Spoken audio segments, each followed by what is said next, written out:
not having to face Kawhi. I think Denver is the more dangerous team. That's why they won the series. Even in Game 7, when the Clippers were up 10 points, I was thinking, and I think, I forgot who was on the broadcast, Mark Jackson, I think, made the joke, the Nuggets have them right where they want them. But I was actually feeling that, like, ooh, doesn't feel good for the Clippers, even up 10. LeBron has his work cut out for him, Michael, because this Nuggets team has shown, even down 3-1, even down double digits down 3-1 at the half, close to 20 points at the half, they never say die. Like, this is, I think the Lakers are going to win, but the Nuggets have a real puncher's chance here. Before I talk about the Nuggets, I'll give the Clippers their respect. They lost this year, they failed this year, but don't write them off. They'll be back, they'll run it back next year, and they'll be a threat again because they still have Kawhi and Paul George in their prime, and they'll get better, and they'll learn from this. But Denver, you're right, Denver's battle-tested. But here's the difference, though, with Denver's facing now into this series. Jokic has to face a three-headed monster at center. Dwight, JaVale, and Anthony Davis. That's three guys who can really D up, who are championship-caliber players. And, of course, JaVale's got 2 rings under his belt. He's been there, done that in big situations. His length is going to bother Jokic, and so will Dwight Howard's strength. And then AD guards Jokic better than any other player in the league. Yep, it's a bad matchup. Jamal Murray's concerned, the Lakers have already had 2 series to practice and how to control a scorer like him and Damian Lillard and James Harden, how they did a good job against those guys. So they'll go on with that same mindset, that same strategy to slow down Jamal Murray. I think that's excellent analysis. And when you look at the Lakers, the fact that people like me were taking the Clippers and the odds makers like the Clippers a lot, and smart people in the business seem to like Clippers a lot, basketball people. But the bottom line was, wire to wire, basically, the Lakers had the best record in the West. And once the playoffs came around, they got even better. So, and then I think that's excellent analysis. They've had practice against a kind of transcendent scorer like a Jamal Murray in Damian Lillard and James Harden.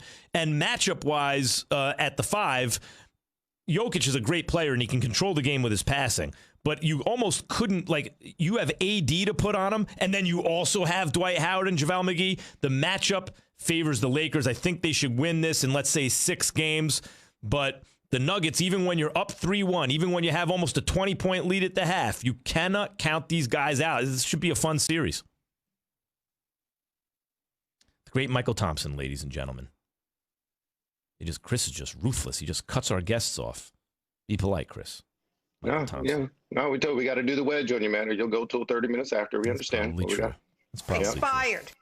Mm-hmm. The Max Kellerman Show is presented by Progressive Insurance. Quoting home insurance just got easier with Progressive's Home Quote Explorer. Quote and buy all online at Progressive.com. Raj, that was a clever way to try to cover that all with the mouse, but I've inferred what was there. Extrapolated. What's the word? There was some beef in the Celtics locker room, but you know about that. I'm going to take your calls on the NFL and NBA. I'm going to take calls coming up. There's no better place to get in on all the gridiron action than with DraftKings. Mychal Thompson joins us on the Shell Pennzoil Performance Line for a segment we call Father Knows Best.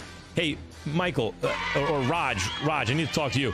We need imaging for Father Knows Best. We should do it with Michael in a vest, in a cardigan, maybe with smoking a pipe in an easy chair, with all the Thompson kids around him, dressed up in their PJs or something like that. Telling those dad jokes.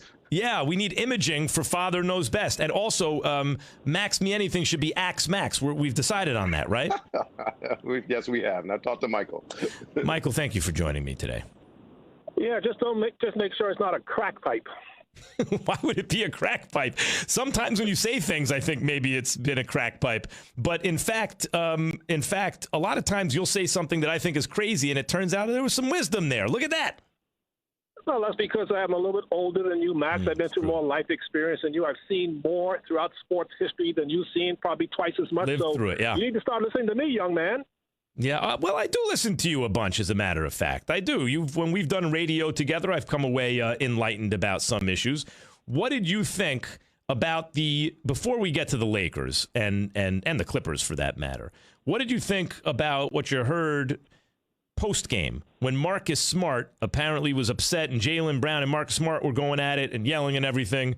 Apparently, it was about, from one point of view, Marcus Smart's shot selection, but from Marcus Smart's point of view, it was about intensity. What is your feeling about that and about how this affects the Celtics going forward? I think it's good that those guys had that kind of emotional outburst. It's good to let that out instead of keeping it in. This has happened before in the past, and teams in the playoffs who are, down and frustrated. Just that now, Max, you've got the, reporter station right outside the door with 24/7 coverage, Instagram, social platforms. You can get to the story right away. This has happened before. It's no big deal. If you're a player, you understand that you're going to have flare-ups. It's like being in a family. And just like I'm sure when you and Stephen A. have your pre-show meetings, you guys have those same type of outbursts. So there's nothing new. I mean, it's no big deal. As usual, you in the media are overreacting about it. You're in the media. What are you talking about, me in the media? You're just as much in the media as I am. Yeah, that's true, but at least I'm the one with common sense, and I don't panic like you and Stephen A. do. Who's panicking? Listen, I get paid to panic. What are you talking about? First of all, and by the way, because we all get paid to panic, the athletes get paid more money because people are interested in all the drama. Mychal, yeah, I think the drama's good. I think it actually is a big deal because I think it might help the Celtics. I think that there are some players who think they want it, and then they get around someone who's kind of next level competitive. Like I look at Jimmy Butler. There are guys who are more talented than Jimmy Butler, but he's better than most of them because he's extra competitive. And I get the same sense from Marcus Smart. Maybe that's what these other guys need. Yeah, that's why it's no problem. And you're right. If the rest of the Celtics play with the fire that Marcus Smart portrays every game, they'll be fine. And they do. Jaylen Brown and the rest of the guys, they play hard. Kemba Walker, they do. Tatum and those guys, they compete. They can play hard. They're just right now being outplayed and out-toughed by Miami, and Marcus Smart wants to wake them up. So there's nothing wrong with that. Meantime, Miami's lost one game all playoffs. One game. And usually when a Pat Riley team, and I don't mean to give Spoelstra the short shrift because Spoelstra is a great championship coach. And he's a Riley disciple, but he's totally intense and excellent.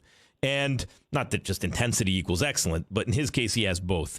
And but usually when Pat Riley's been in charge and he's the boss, if he's had a transcendent star, a Magic Johnson, a LeBron James, he's won the whole thing, right? Dwayne Wade and Shaquille O'Neal has won. When he's had a hard-working star who's something a little bit less than LeBron or Shaq or someone like that, he's had very competitive teams, but they haven't won the championship. I'm thinking like Alonzo Mourning, Tim Hardaway, right? Or the Patrick Ewing teams. But this Heat team, while they may not have a single transcendent star, Mychal, up and down their roster, everywhere you look, there's a guy who knows his role. There's a guy who plays defense. There's a player. Like they got a lot of guys like that. Butler and Dragic and Hero and Duncan Robinson and Bam, and it goes on and on and on. Can this team win a championship? Oh, no question about it, man. They're proving that they could beat anybody. And anybody who underestimates this Heat team, they're going to be in for a world of trouble. And when the Lakers get to the finals and they see the Heat, believe me, LeBron ain't going to let his Lakers underestimate these teams too, because if you're in the finals, you deserve to be there and you're qualified, and that means you can also win the finals too. So when the Heat get there, if they hold on to this lead and beat the Celtics, when the Lakers get there, they're not going to underestimate Jimmy Butler and that competitive group. Well, I hope, Mychal, you finally learned your lesson. I tried to convince you that LeBron James was the best player in basketball. You insisted it was Kawhi Leonard, but I think that time has told, and Kawhi choked in the fourth quarter. It's got to be LeBron. Do you finally see what I've been talking about? All season long, you were driving me crazy with this concept that Kawhi and Paul George was the best duo in basketball. I'm going, what the heck is wrong with Max? Was he even his eyes checked? Obviously the best duo in basketball in the last, say maybe 15 years. Okay, last couple of years is AD and KD, since Steph and KD. So when you have and by the way, you have the two best players in basketball on the same team, you are supposed to win. Yes, the Lakers are supposed to win. And by the way, I'm glad the Lakers are still alive. Although, of course, you start rooting for your prediction when you do a national show. And so I was certainly rooting at least for the Clippers to get there, if not actually for the Clippers to win because I predicted they'd win. But then once they lose, I'm very happy that they lost because then I get to jump back on the bashing the Clippers thing. Never hung even a second round championship banner. What I noticed, Michael, is that Magic Johnson got right on. Magic, who's always positive and nice to everyone and seeing the best, as soon as the Clippers got eliminated, he was brutal. He was brutal on the Clippers. I didn't know that there was that much animosity from Lakers fans towards the Clippers, or from the Lakers towards the Clippers. In other words, when you're on top as the Lakers have been, who cares about little brother, right? But Magic went at it with a little extra, Michael. I wasn't used to that. Well, I thought of respect for the Clippers because we used to dismiss them in the past when Donald Sterling owned the team, and we knew they were never going to be a threat, or at least back in those days. They were just like the cute little team in town, but no more. Not as Steve Ballmer and Jerry West, Doc Rivers and Lawrence Frank are calling the shots, and they've shown that they can put together a championship caliber roster, even though they didn't get it done this year. The Clippers have our attention now. So when they fail, we just like to let them know that now that they have our attention, to remind them that the Lakers and LA will always be a Laker town no matter what. Magic always has something positive to say. Here's the tweet as soon as the Clippers lost. The Clippers choked again, and then that face-smacking emoji. They choked against Houston in 2015. They choked tonight against the Denver